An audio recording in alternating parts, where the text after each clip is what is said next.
Bienvenue à cet atelier. Merci beaucoup de prendre le temps. On est vraiment choyés de vous voir tous ici et de reconnaître des visages familiers autour de Toronto.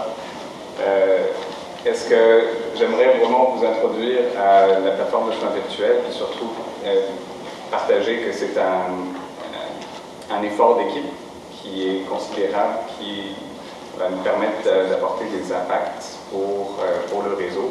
Et c'est quelque chose qu'on ne peut pas faire seul. C'est vraiment une collaboration d'écosystème, quelque chose qu'on fait ensemble. Et sur ce pourquoi certaines personnes, comme Antoinette, est conseillère principale pour le centre d'opérationnalisation de la plateforme de soins virtuels à McGill et qui aide à systématiser les processus de la plateforme de soins virtuels. On va pouvoir vous introduire le contexte du projet, à quoi il vise à répondre. On va vous faire une démonstration de la solution à l'étape où elle est aujourd'hui, et puis vous parler un petit peu des visions du futur et sonder votre perspective, vos avis sur les obstacles et les aidants pour qu'on puisse ensemble faire une différence, faire un impact, échanger nos façons de faire notre pratique. Donc vraiment hâte d'échanger avec vous sur le sujet. Sans plus attendre, Antoinette, je t'invite à nous partager, nous parler du projet. Oh, pardon. Je suis le cancre ici, je t'ai mal préparé.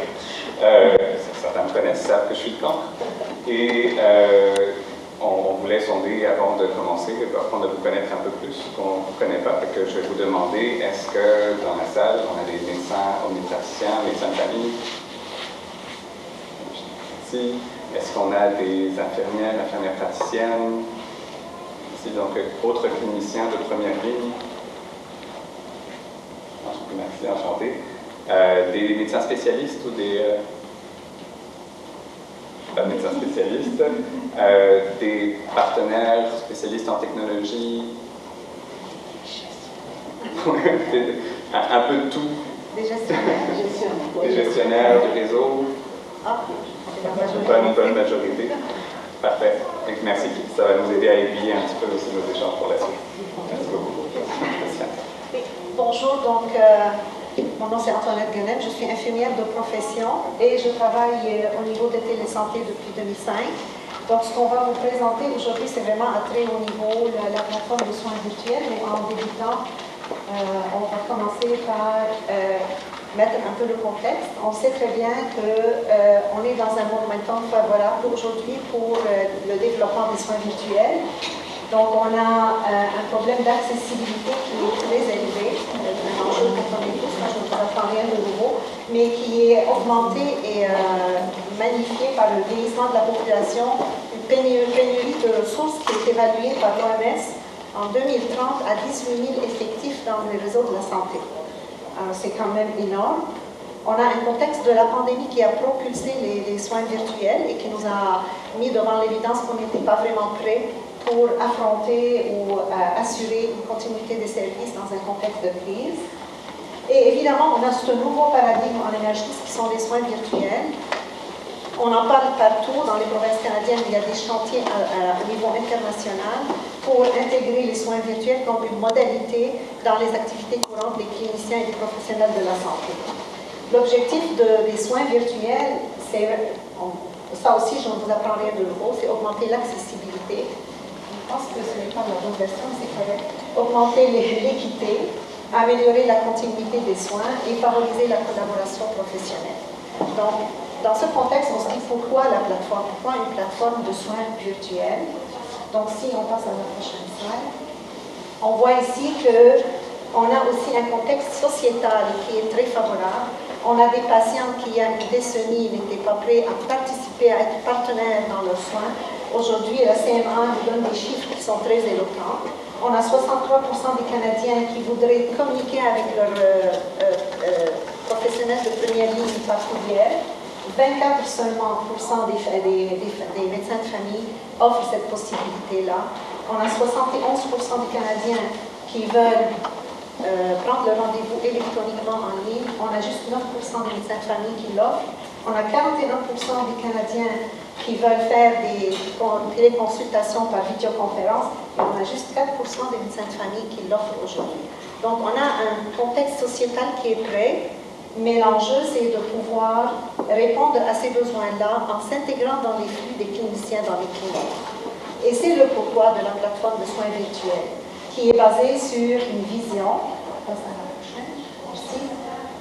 Pour faire des soins virtuels, pour s'assurer qu'on donne des outils de travail à des médecins de famille, à des professionnels, que ce soit de la première ligne ou de la deuxième ligne, il faut s'assurer de les connecter entre eux pour pouvoir assurer des échanges cliniques de façon sécuritaire et de façon confidentielle et de s'assurer qu'ils ont les outils nécessaires pour pouvoir traiter leurs demandes et retourner l'information. Donc le modèle cible, c'est vraiment de connecter les professionnels demandeurs qui vont faire les demandes de services avec les professionnels fournisseurs, avec un patient qui est toujours au centre du réseau, mais qui devient un partenaire du réseau et qui se prend en charge dans ses soins. Donc, lui aussi, il va pouvoir communiquer avec les professionnels pour des échanges cliniques, pour demandes d'informations, pour des téléconsultations et autres demandes. Pour permettre d'avoir un flux fluide et d'avoir une adoption, une intégration dans les flux des médecins ou des professionnels en cabinet ou en établissement, il faut avoir une plateforme qui va permettre de gérer tout ce cycle-là et de permettre la communication et le transfert d'informations entre les différents partenaires qui sont impliqués dans les soins virtuels. Alors, si on passe ici, la plateforme de soins virtuels, on la veut pour tous les professionnels et le personnel de support, c'est sûr. On veut qu'elle soit accessible partout, bien sûr dans un contexte sécurisé, sur les différents outils de travail, que ce soit la tablette, un PC de bureau ou bien un téléphone mobile. On veut que le patient ait accès, avec des règles qu'on va bien sûr mettre en place.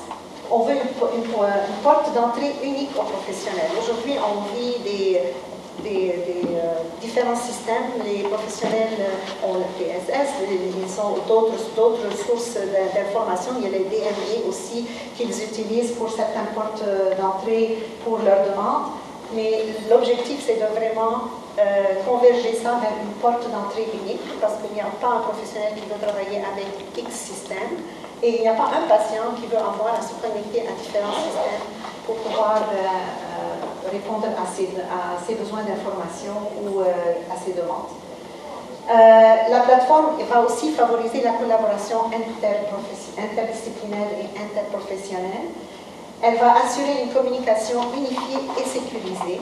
Ça, c'est vraiment les fonctionnalités très haut niveau qu'on veut avoir.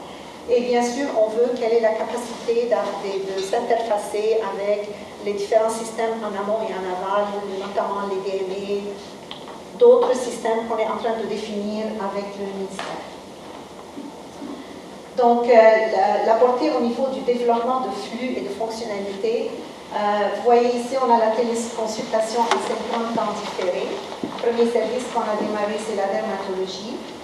Ça va permettre de gérer tous les cycles de la consultation, donc depuis l'initiation de la demande, la réception de la demande par le fournisseur, l'analyse, le triage, la répartition et le traitement de la demande, donc le traitement de la demande, la génération du rapport et l'envoi, le retour du rapport aux professionnels demandeurs, avec toute la composante de la traçabilité, de la documentation et de l'archivage des informations qui sont en lien avec l'événement.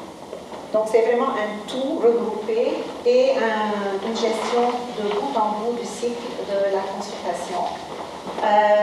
La deuxième fonctionnalité qui est aussi à venir, c'est vraiment la téléconsultation synchrone.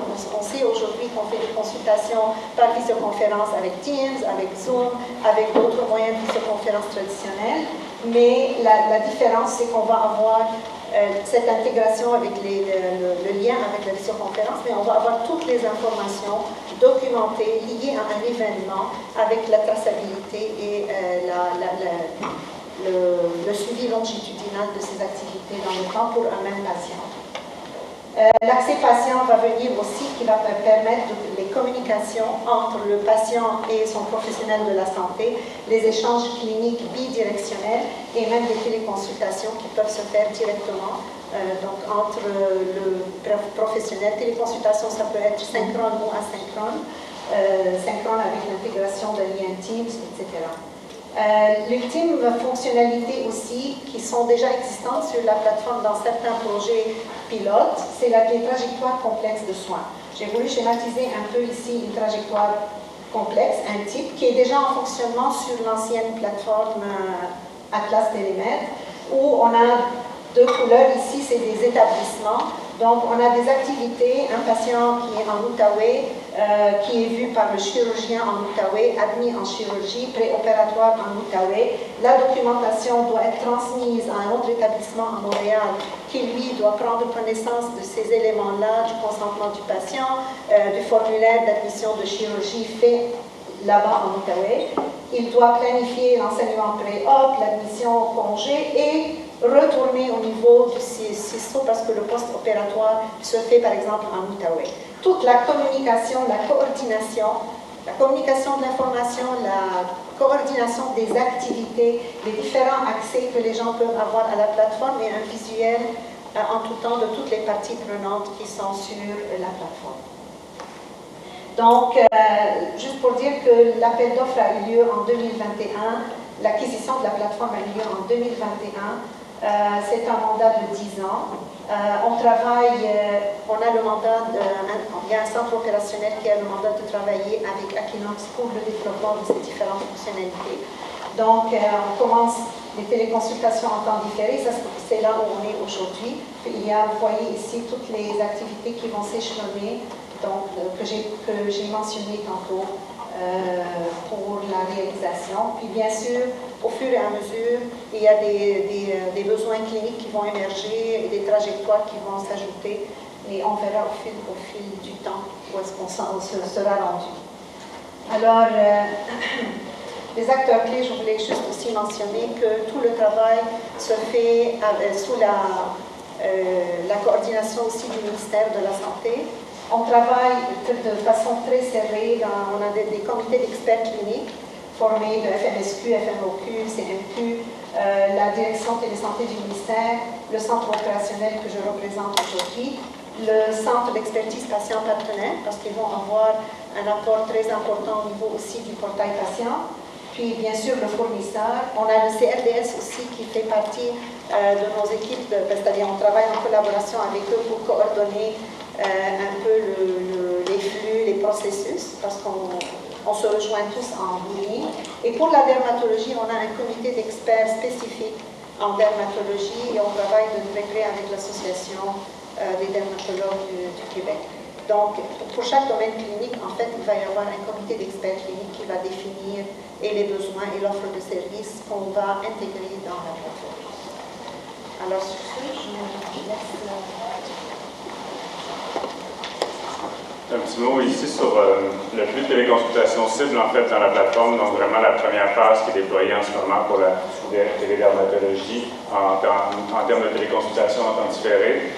Ici, on commence avec le DME, en fait. Donc, dans le site, on veut que le médecin praticien ou que les intervenants de la première ligne commencent leur téléconsultation dans le DME, puissent créer la requête directement dans la TSV, qui est ensuite répartie de façon automatisée ou de façon manuelle vers le bon fournisseur de service. Le fournisseur de service ensuite l'accepte, donc il y a une étape d'acceptation à ce point-là, et crée le rapport qui va être directement créé dans la plateforme de soins virtuels, puis ensuite acheminé au DME ou au DCI des différents intervenants suite à la création de ce rapport-là. C'est le flux, la première version du flux la plus simple qu'on regarde dans la plateforme. Mais en fait, on regarde pour les flux aussi déjà un peu plus complexes, où que directement la requête, lorsqu'elle nécessite une consultation en présence du patient, donc une consultation en clinique, est acheminée au CRDS directement. Donc on réduit la double saisie de ce côté-là, du côté des omnipraticiens. Puis le patient va pouvoir être vu et suivi par le spécialiste directement en clinique. La plateforme permet aussi des flux flexibles au niveau de la consultation, donc vraiment, encore une fois, réduire le nombre d'informations qui sont transigées dans des requêtes parallèles ou réduire les actions à peu de valeur ajoutée. On permet la demande d'informations supplémentaires lorsque la requête comporte pas toute l'information nécessaire pour produire un rapport. Puis de la même façon, on a d'autres flux, un peu des boucles qui vont permettre, lors de la réception du rapport, à un professionnel demandeur de demander plus d'informations, des clarifications en fait sur le rapport qui a été créé de la part du médecin, du fournisseur de services. De ce côté-là, l'objectif, c'est vraiment de faciliter la consultation et réduire le nombre d'opérations qu'on fait en double, les opérations à peu de valeur ajoutée. Le flux, en fait, la plateforme est accessible sur n'importe quelle plateforme, donc la requête peut se faire sur un mobile, sur un DME dans la cible ou encore sur un appareil de bureau, et le rapport de l'autre côté va aussi être créé peut être créé à partir d'un mobile, d'un appareil de bureau. Et donc cet échange se fait en multiplateforme de ce côté-là.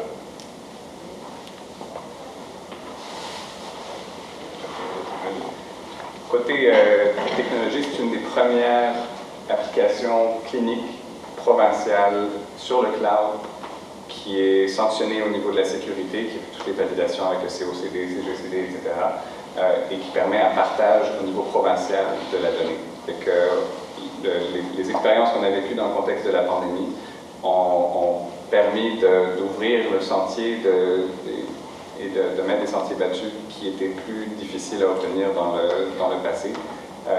Donc de permettre une collaboration efficace avec le consentement, la gestion du consentement et les accès pour que le patient se situe dans la province et puisse avoir les accès et les échanges qui sont pertinents.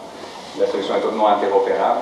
Vous avez vu, il y a besoin d'intégration avec les DME, on a des intégrations avec la RAMPUR, le registre des usagers, le registre des organismes, le SNDE, de nombreux systèmes. Donc il y a un agent d'interface qui est intégré pour tout ce qui est interopérabilité.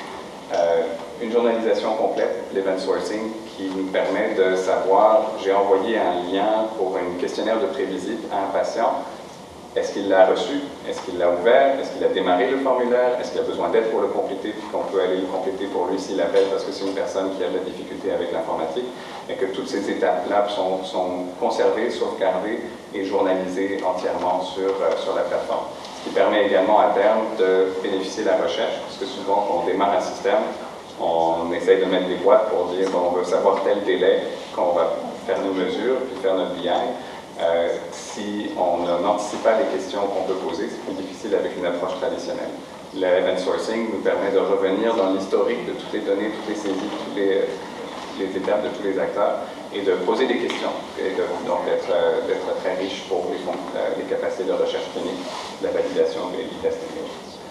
Les données sont non sécurisées, on l'a mentionné, et puis on inclut un engin configurable pour des flux flexibles.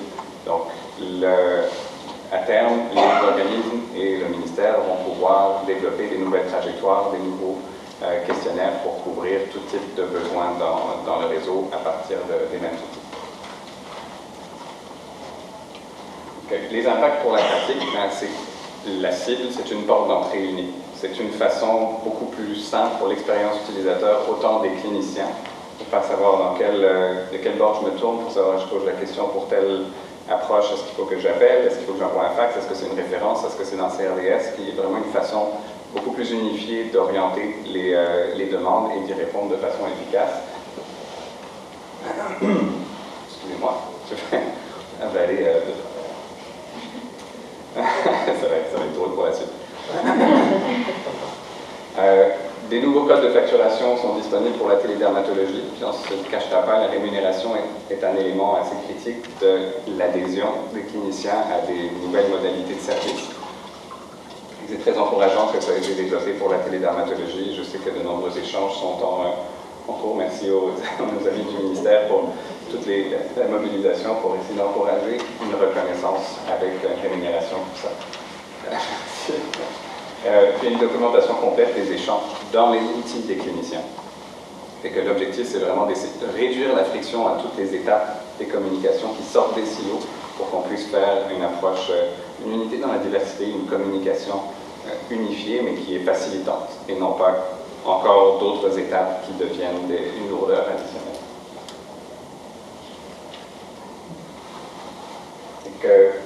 Tout ça, l'objectif pour nous, c'est vraiment, et je pense pour tout le monde ici, c'est de mettre le patient au centre de nos préoccupations et publication d'InfoRoute, Putting Patients at the Center of Their Care Team, a fait la démonstration que dans 86% des cas, avec un accès à leurs propres informations et une responsabilisation, les patients se sentent mieux informés. Et dans 43% des cas, je dis avoir évité une rencontre. Dans le projet eConsult effectué avec le Dr Dumaquillon et les collègues, on a démontré 40% de références évitées lorsqu'on obtient une opinion d'un spécialiste, lorsqu'on est un médecin de famille ou unipatient en première ligne. Donc on peut significativement améliorer l'efficacité de l'accès et assurer une meilleure prise en charge au niveau de la première ligne, parce que plutôt que de laisser chez le patient et de dire débrouille-toi avec des spécialistes, toute cette information-là devient partagée et nous permet une forme d'éducation continue aussi au niveau des premières lignes. Sans plus attendre, une petite démonstration, toutes premières versions qui sont lancées dans la nature. Je ne vais pas présenter mon collègue Mathieu Touga, qui est gestionnaire de produits pour Equinox. Oui, donc une petite démonstration de la plateforme. En ce moment, je suis connecté avec mon cellulaire qui reflète son écran sur l'ordi. Donc, ce que vous voyez là, c'est directement la plateforme en temps réel. Donc, comme je mentionnais, la plateforme est accessible sur n'importe quel appareil. Puis ici, en fait, tout commence par la création de nouvelles activités. Donc, à ce point-ci, je suis un professionnel demandeur du GNFQ Laurier, et je me nomme Martin Jones. Donc, en fait, vous allez voir au courant de la démo un peu ce nom-là va apparaître. Et je choisis un usager. Donc, je choisis le patient pour la consultation. C'est la première étape. Et là, dans ma liste de patients, ici, j'ai la famille Simpson, donc ma consultation va être pour Bert Simpson. Puis l'activité, bien évidemment, c'est la téléconsultation. C'est cette première consultation en temps différé. Je démarre mon activité.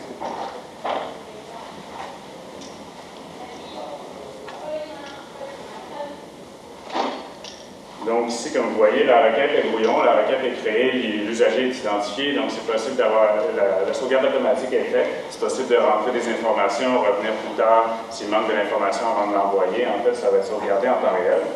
À partir d'ici, je vois rapidement dans ma tête quel est l'usager pour qui ou le patient pour qui la requête est créée. Les informations, donc la spécialité pour la requête. Ici, on a une seule spécialité qui est la dermatologie, un peu comme en ce moment avec le pilote provincial qu'on a, la dermatologie est la première spécialité à être disponible, et les priorités. Donc, en fonction de chaque spécialité, on va avoir des priorités pour le traitement. Ici, ça va être une requête semi-urgente. La plateforme a un principe de répartition en fait, qui peut se faire de façon automatisée ou manuelle vers le fournisseur approprié. Si en fait, par contre, il y a un fournisseur que je connais qui serait approprié pour cette consultation-là, c'est possible d'avoir une répartition dédiée. Dans ce cas-ci, on va répartir au Centre universitaire de santé McGill à mon médecin fournisseur. La raison. Au niveau de la raison, en fait, on a une liste ici de diagnostics probables, en fait, avec les codes SNOMED derrière. Donc, lorsqu'on choisit le diagnostic probable, on a les codes SIN-10 et SNOMED qui vont être identifiés. Au niveau des statistiques aussi, on va pouvoir avoir des statistiques normalisées à ce moment-là. La modalité, ça va être en temps différé.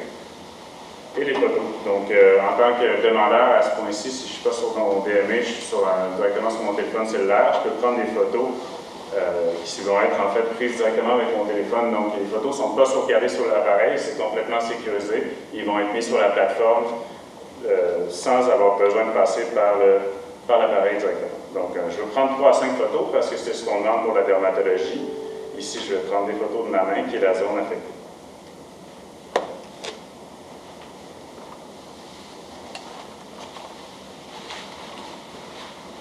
Lorsqu'on met une photo sur la plateforme, il y a un scan antivirus qui se fait sur chacune des pièces jointes pour s'assurer que ce soit complètement sans virus, en fait, que l'information qui soit transigée soit complètement sécuritaire. Puis, la prochaine étape, ça va être d'identifier les sites anatomiques à atteindre. Donc, on a simplement identifié 1 ou 2 sites anatomiques, en fait, autant qu'on veut, qui sont atteints par la maladie. L'historique. Donc, ça, c'est vraiment à ce point-ci, on a eu une entente avec les dermatologues pour un formulaire de dermatologie standardisé qui inclut en fait l'historique de la maladie, qui va être 2 ans. Le nombre des traitements et leur durée. Donc, pour la raison de consultation, donc dans ce cas-ci, j'ai eu aucun traitement préalable, je vais écrire aucun. Est-ce que la requête a déjà été vue le patient a déjà été vu par un dermatologue? Non. Est-ce qu'il a des allergies aux médicaments? En cliquant oui, en fait, on va demander le médicament pour lequel le patient est allergique. Ici, ça va simplement être non. Et la liste des médicaments. Donc, dans ce cas-ci, si le patient a déjà une liste de médicaments qu'il prend, on peut l'inscrire directement ou inscrire que le patient ne prend pas de médicaments. Finalement, on finit avec le type d'assurance. Donc, ici, une assurance publique. Avant. J'ai une petite question en lien avec à la question est-ce qu'il y a déjà vu un dermatologue, oui ou non? Si ça avait été oui. On va demander en fait le nom du dermatologue qui a déjà été vu au préalable. Là, donc, on demande simplement le nom au demandeur pour qu'on puisse le contacter par la suite. Et ici, les informations cliniques. Donc, on a une boîte en fait ici d'informations cliniques, un champ texte libre qui fait possible d'inscrire autant d'informations que nécessaire, puis on indique un peu le type d'informations qui vont être requises. Dans le cas de la dermatologie, on demande aussi le rapport de pathologie qui n'est pas présent au DSQ. En fait. Donc, dans ce cas-ci en particulier, on va demander plus d'informations sur le rapport de pathologie. On pourrait le mettre en pièce jointe, là, ici, donc c'est possible encore une fois de mettre d'autres pièces jointes qui pourraient être relatives au patient. Finalement, la dernière étape, c'est de documenter le consentement. Donc, bien évidemment, le consentement est journalisé pour le patient. Puis, ici, ça va nous permettre d'envoyer la requête vers le médecin fournisseur. Donc, c'est ce qui complète la demande de téléconsultation pour la dermatologie. Puis, par la suite, je vais me connecter du côté du fournisseur pour répondre à la demande.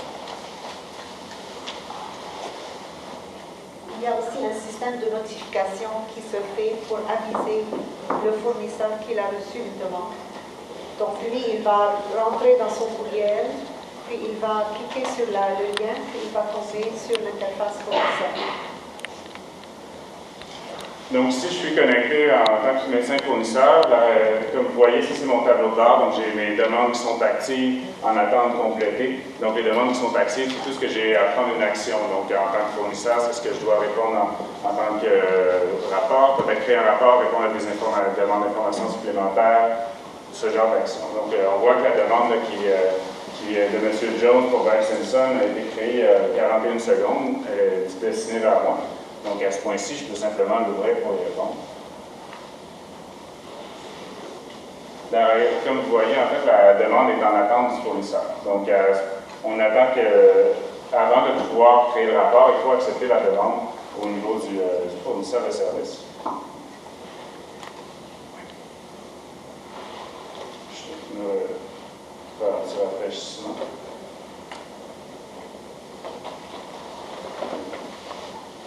Sur un environnement de test. C'est important. Les petits spinners, les lenteurs, c'est bien avec ça. Donc, du côté du professionnel fournisseur, on va voir dans la tête directement les informations importantes pour le patient. Donc, le nom, le NAM, la date de naissance. On a aussi les requêtes précédentes. Donc, il est possible d'accéder à n'importe quelle requête précédente en dermatologie pour voir en fait les rapports qui ont déjà été créés pour le même patient. On a les informations sur le professionnel demandeur, donc dans le bottin, c'est possible de le contacter. Il peut y avoir des informations, par exemple, comme de ce côté-là, le courriel et le numéro de téléphone. La clinique aussi, qui est le site demandeur. La première étape en haut, en fait, on va voir les informations cliniques, qui incluent le consentement du patient, puis tout ce qui est relatif au formulaire de dermatologie. Donc, en fait, toutes les informations qui ont été entrées par le demandeur. Par exemple, ici, j'ai les photos, les cycles anatomiques atteints, donc les mêmes informations qu'on a pu rentrer sur le module. 4 étapes sont disponibles à ce point-ci du côté du fournisseur. Donc, la première, c'est d'accepter le rapport. Si tout est complet, accepter la requête. Si tout est complet, j'accepte la requête pour créer le rapport. Par contre, si la requête n'est pas admissible avec les santé ou s'il y a quoi que ce soit, on la retourne au demandeur. Donc, en cliquant sur retourner au demandeur, je peux l'aviser en fait que la requête n'est pas admissible pour certaines raisons et on va me demander d'expliquer en fait en détail pourquoi est-ce que cette requête-là n'est pas admissible. Si, pour d'autres raisons, en fait, la requête est admissible en télésanté, mais je ne peux pas y répondre, je peux la retourner en répartition. Donc, la requête va retourner en répartition au niveau centralisé et elle pourra être assignée à un autre fournisseur de services. Finalement, si je connais un autre fournisseur de service qui est plus approprié pour répondre à cette requête-là, on peut la transférer directement. Donc, en cliquant sur transférer à un autre fournisseur, on va transférer, je vais pouvoir choisir dans le bottin de la PSV, en fait, tous les fournisseurs qui sont disponibles, un fournisseur qui a mis la liste disponible pour répondre à cette requête.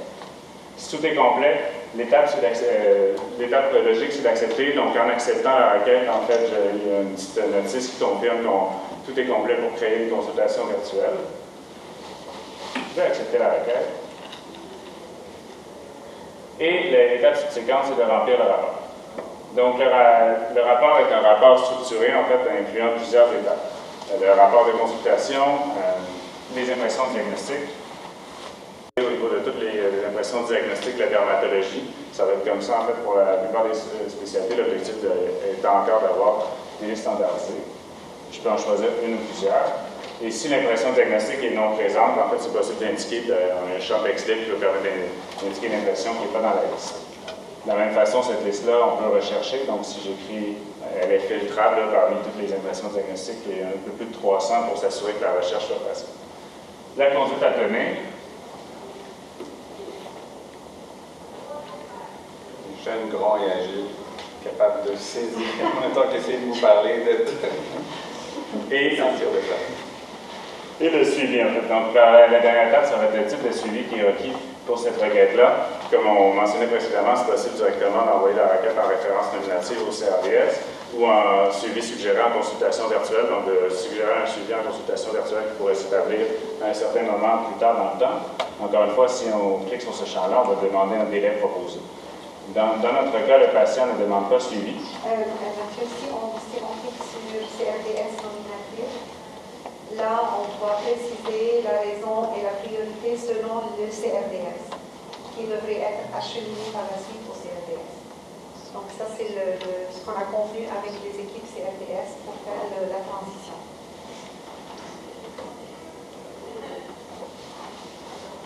Puis, en fait, une fois que le rapport est complété, c'est possible de l'envoyer en tant que rapport final. La plateforme supporte aussi les rapports préliminaires. Donc, si, par exemple, l'information, on a un rapport préliminaire qu'on voudrait quand même acheminer au demandeur en attendant la création du rapport final, c'est possible de le faire directement. Sinon, en fait, ça va être simplement d'acheminer le rapport final. Le rapport final nécessite une signature électronique. Donc, en acheminant le rapport, il y a une signature électronique qui est faite. L'identité du fournisseur de service est validée et on signe le rapport de façon électronique avec, on y indique le nom du fournisseur de service, son numéro de permis et la date et l'heure de signature qui est en fait en ce moment. De ce côté-là, en tant que fournisseur de service, ça va être généralement ma dernière étape. Le rapport est retourné au demandeur, peut l'accepter ou demander des informations complémentaires ou des clarifications. Puis il y a cette étape-là est une boucle de questions-réponses en fait qui va nous permettre de demander plus d'informations sur le rapport. S'il y avait une erreur, par contre, à ce point-ci, il est encore possible d'amender le rapport. Donc, une nouvelle version du rapport amendé peut être créée, puis envoyée au demandeur. Puis, encore là, tout est journalisé. Donc, il va être possible, dans la plateforme, les deux versions de rapport vont être accessibles. On va automatiquement sélectionner la dernière version du rapport pour montrer aux intervenants, mais il est possible de naviguer entre toutes les versions de ce côté-là. Donc, ça complète un peu la démo de la plateforme, le flux le plus simple au niveau de la téléconsultation en temps différé. Encore là, on regarde dans les prochaines étapes pour faciliter encore plus le travail et l'intégration avec les DME et DCI. Mais c'est la première étape que vous pouvez avoir accès en ce moment. Et je visualise ça.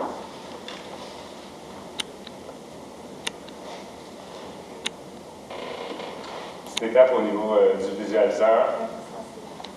Donc, la plateforme a un visualiseur d'icônes complet qui permet de visualiser en fait toutes les images de la requête. C'est un petit peu long à cause de la connectivité Internet, mais comme vous voyez, en fait, ici, on a une image qui est possible de visualiser. On peut l'annoter, on peut aussi changer la direction, on peut ajouter le zoom, le level aussi, donc tout ce qui est au niveau du contraste et de la luminosité. Donc, il y a plusieurs fonctionnalités avancées du visualiseur qui vont permettre de travailler les images. Puis de la même façon, en fait, si on annote une image, on peut la retransmettre au demandeur ou de la même façon, le demandeur peut annoter l'image et la transmettre au fournisseur. Dans le déploiement que nous avons vu en dermatologie, c'est utilisé le visualiseur, la notation. On n'a pas encore un grand volume, mais c'est des fonctionnalités qui sont utilisées, mais qui peuvent être aussi utiles, pas juste pour la dermatologie, ça peut être utile pour d'autres spécialités qui vont utiliser des images ou même des documents PDF en images ou qui veulent souligner quelques affaires là-dessus. Donc ça, c'est une fonctionnalité qui a été très demandée par les utilisateurs. Donc, oui. question, juste en lien avec la démo. Le fait qu'on accepte le rapport, il y a aussi la possibilité de transférer à notre fournisseur. Est-ce que le demandeur reçoit un avis comme quoi que la demande est envoyée à notre fournisseur? Oui. Ouais.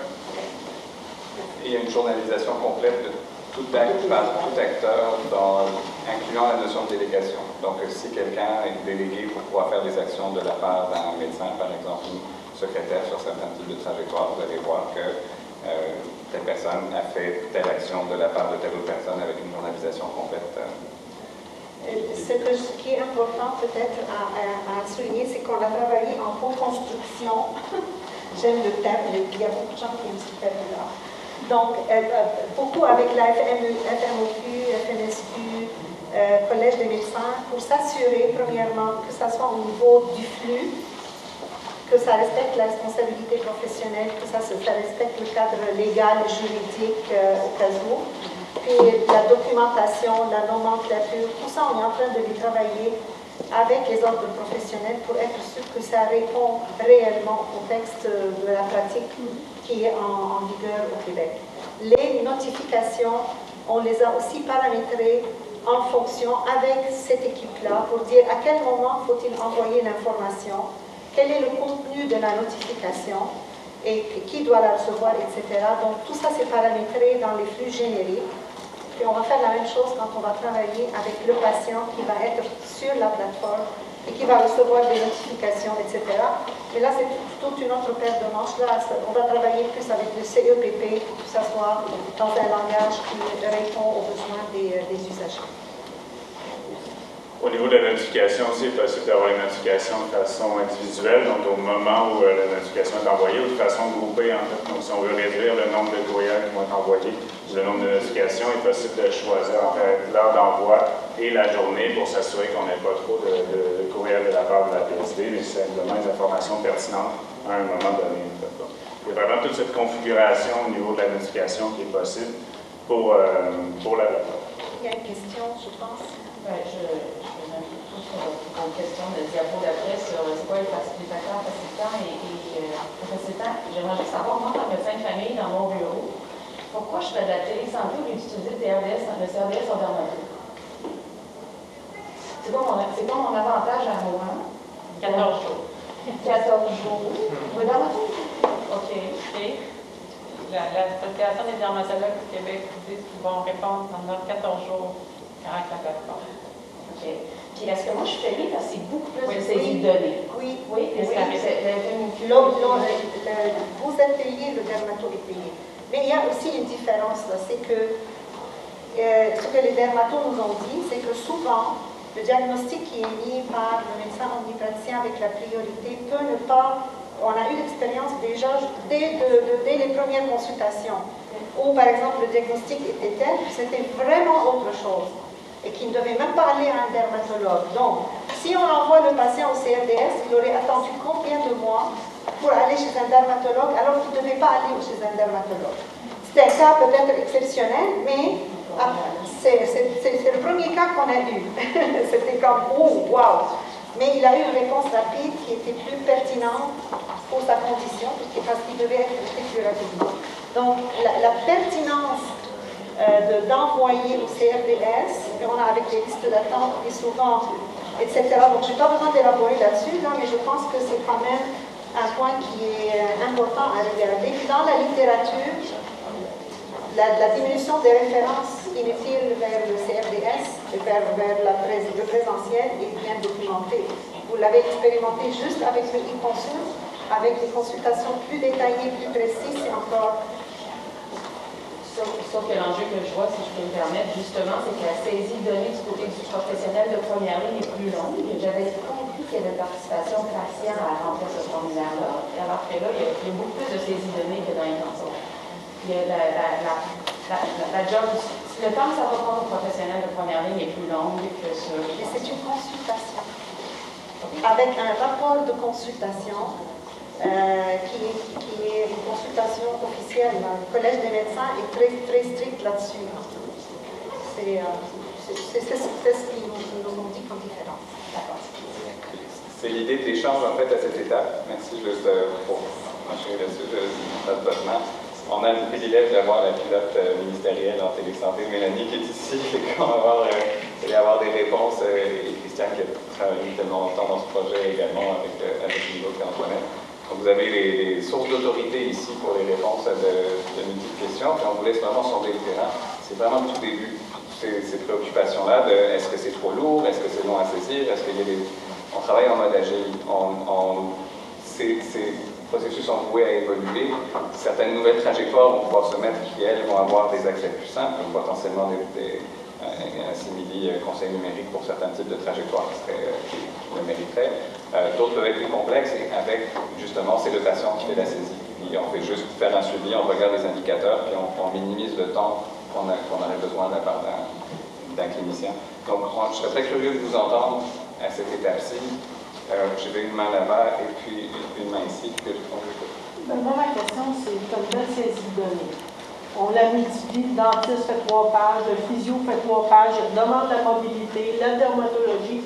Est-ce que ça pourrait être, si c'est autorisé, uploadé au DSQ pour qu'on arrête de se répéter, que s'il y a une saisie de données, qu'elle arrête d'être multipliée? Est-ce que le pharmacien GMF va être impliqué? Tu parles des autres intervenants, est-ce que le pharmacien communautaire va être impliqué? C'est tout le genre de questions. Moi, c'est pour ça que je suis venue ici aujourd'hui pour voir. Toutes des très bonnes questions. Je pense que vous pouvez parler de l'interopérabilité. Effectivement, on l'a dit, là, le fait que on débute le projet, ça sera intégré dans vos DME. C'est sûr que c'est une plateforme interdisciplinaire.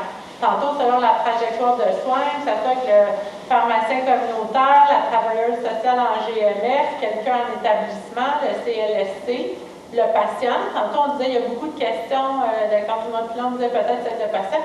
Quand il y aura le portail patient, il pourra certainement lui-même déclarer ses allergies, mettre sa liste de médicaments, répondre à quelques questions. J'aime ça, genre, bonifier le parcours. Et vous avez vu les premières slides, c'est un plan de déploiement sur 18 mois, donc ça va s'incrémenter au fur et à mesure, mais il fallait qu'on parte quelque part.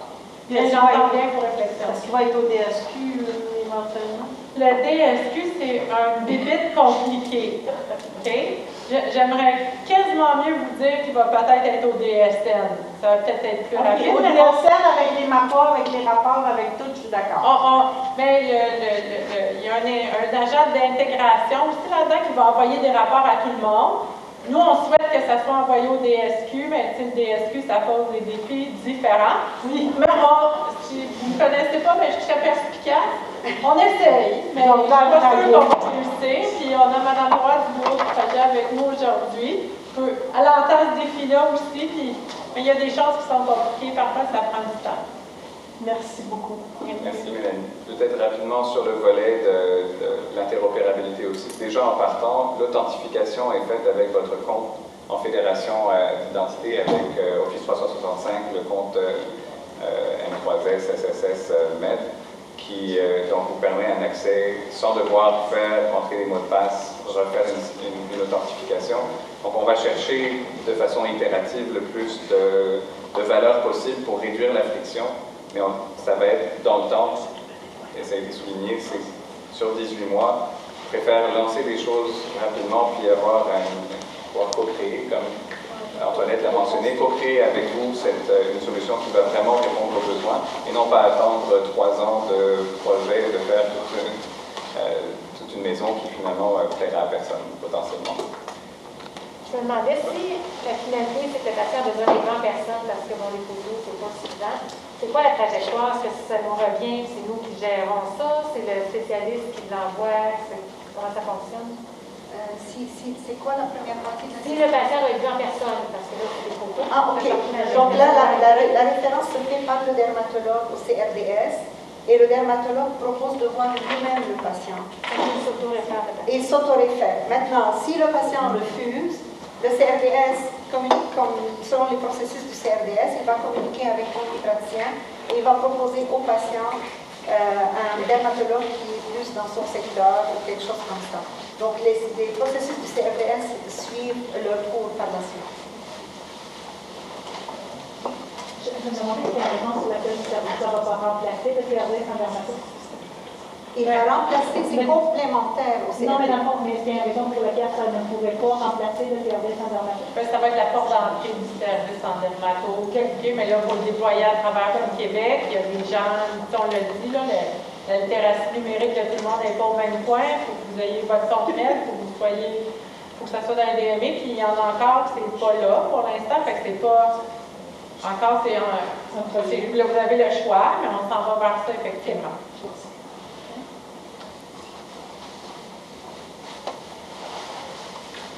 Allô? Éventuellement, le plan, on dirait que j'en ai bien. Je comprends les consoles, je comprends le CRDS, je comprends ça, j'ai l'impression que ça va nous utiliser ça, mais on aura plusieurs plateformes à utiliser pour faire différentes demandes, puis comment vous allez unifier ça? Est-ce qu'on va pouvoir. On est en réflexion là-dessus. Okay. Le ministère est en réflexion là-dessus. Là. On vient de sortir d'une réunion où on réfléchit, parce qu'on entend bien que les utilisateurs, ils ne veulent pas avoir plusieurs plateformes à utiliser, et c'est normal. Comme je l'ai dit, même le patient ne voudrait pas avoir plusieurs déjà, Sécure, je ne sais plus quoi. Donc, on est en train de voir une unification, une coordination, harmonisation pour avoir une porte d'entrée unique. Je pourrais laisser la place au ministère d'en parler, là, mais le travail est en cours. Oh, excusez. C'est une deuxième question. La deuxième question, c'était quand vous parlez de patient qui a fait l'éducation bidirectionnelle, le patient, c'est quoi exactement? Je pense que le compte rendu là, le plan, fait juste participer à ces consultes-là ou vraiment il peut avoir une communication avec le médecin? Bien, en principe, ce qui est voulu, ce qui est demandé aussi, parce qu'on a eu des demandes, puis il y a déjà des services qui sont déployés à petite échelle, où le médecin inscrit le patient sur la plateforme, bien sûr avec le consentement du patient, et lui permet de faire des échanges, par exemple des équipes multidisciplinaires en douleur chronique, qui suivent le patient sur une durée de 6 mois, 7 mois. Donc là, il y a des échanges qui vont se faire avec le psychologue, avec l'infirmière, avec l'anestésiologue, tout ça. Puis il y a aussi des échanges de questionnaires à remplir en pré-visite qui peut se faire. Donc il y a plusieurs choses qu'on peut envisager. Puis actuellement, à travers toutes les provinces canadiennes, le messaging, asynchronous messaging entre le patient et le professionnel, c'est un grand chantier qui est en cours. Là. C'est un besoin qui est exprimé partout. Je vous ai montré les statistiques. Les patients le demandent, puis ça va faciliter la pratique clinique. Mais il va y avoir des règles et des balises. Par exemple, on ne pourra pas permettre, par exemple, à un patient qui a envie de faire du chat à la journée longue, parce qu'il s'ennuie, puis il veut communiquer, il est anxieux. Donc, il va y avoir des critères et des règles qui vont régimenter un peu ça. Puis on va travailler avec le comité des experts cliniques provinciaux pour mettre les règles en place. Mais ça, c'est un développement qui... On a commencé actuellement avec les questionnaires prévisibles pour la première ligne et pour des cliniques en neurologie. Donc, c'est en déploiement actuellement. Patients anxieux qui ont dérangé. Je me suis reconnue dans cette description. Je reprends ce que les médecins nous ont dit. Je pense qu'il y a quelqu'un qui a posé une question. Le questionnaire, vous avez dit quel questionnaire? On a deux déploiements en cours. Le questionnaire pour les troubles psychosociaux en première ligne dans les CLSC, ça c'est un projet pilote qui démarre. Puis un autre questionnaire pour la référence, lors d'une référence à la clinique Huntington. Donc le questionnaire est envoyé au patient, le patient le remplit. Ça permet d'évaluer la condition du patient, de faire un peu de triage et de donner un rendez-vous en fonction de l'état du patient. J'ai fait des cliniques avec des machines justement en dermatologie en 2011 avec la Société canadienne du cancer. Mais on n'avait pas l'accès à la dermatologue. Je veux dire qu'en combien de temps, en téléconsultation, le dermatologue arrivait à être rejoint? Pour les non-urgents, 14 jours, les semi-urgents, 7 jours. Merci. Et actuellement, on tourne à 3 jours. Exact. Est-ce que vous avez la statistique de la proportion qui vont finir en consultation en personne à l'intérieur de ce projet-là? Oui, actuellement, oui. On a des indicateurs qui vont être suivis dans la plateforme. les délais avec même quand il y a des demandes d'informations additionnelles et tout ça, les pourcentages de référence. Puis il y a beaucoup d'autres indicateurs. On va voir avec le comité d'experts cliniques qu'est-ce qu'ils veulent extraire, par exemple le type de diagnostic et comparer le diagnostic émis initialement, le diagnostic final, il y a plein de choses qui vont sortir. Oui. Bonjour, j'ai une question. On voit qu'il y a quand même beaucoup de déploiements dans les 18 prochains mois, même les 10 prochaines années, mais est-ce qu'il y a une vision de pouvoir mettre cet outil-là au profit de la clientèle orpheline dans les cas? On va réfléchir. Tu m'appelleras. Fais ça, Marie. C'est bon. Je peux respecter votre temps également. Je pense qu'on a dépassé le 45 minutes qui était alloué à l'atelier. Vous aviez d'autres activités. Je suis très heureux que vous soyez encore là. J'aimerais continuer à jaser. Je pourrais monter le bilan et d'autres éléments ou échanger davantage avec ceux qui veulent. Nous, on va rester ici encore un petit peu. Avec ceux qui veulent continuer à échanger, vous êtes les bienvenus. Sinon, merci beaucoup. Oui, il y a une invitation à... Oui, c'est ça, exactement. On a un lien. Je sais qu'on n'a pas beaucoup de médecins de première ligne ici avec nous, mais vous êtes des gestionnaires ou peut-être dans les GMF, dans les cliniques, etc. Donc, vous avez le lien ici. Si vous avez des médecins de première ligne qui veulent remplir, demander leur accès, vous êtes les bienvenus. OK, là, on fait le déploiement par région. On fait le déploiement par région. La prochaine région, c'est la Montérégie. La Montérégie, l'Outaouais va être organisé pour les prochains jours. Puis après ça, il y a une grande porte au Québec qui est faite avant les Pardon? Donc, vous pouvez déjà commencer vos demandes d'accès.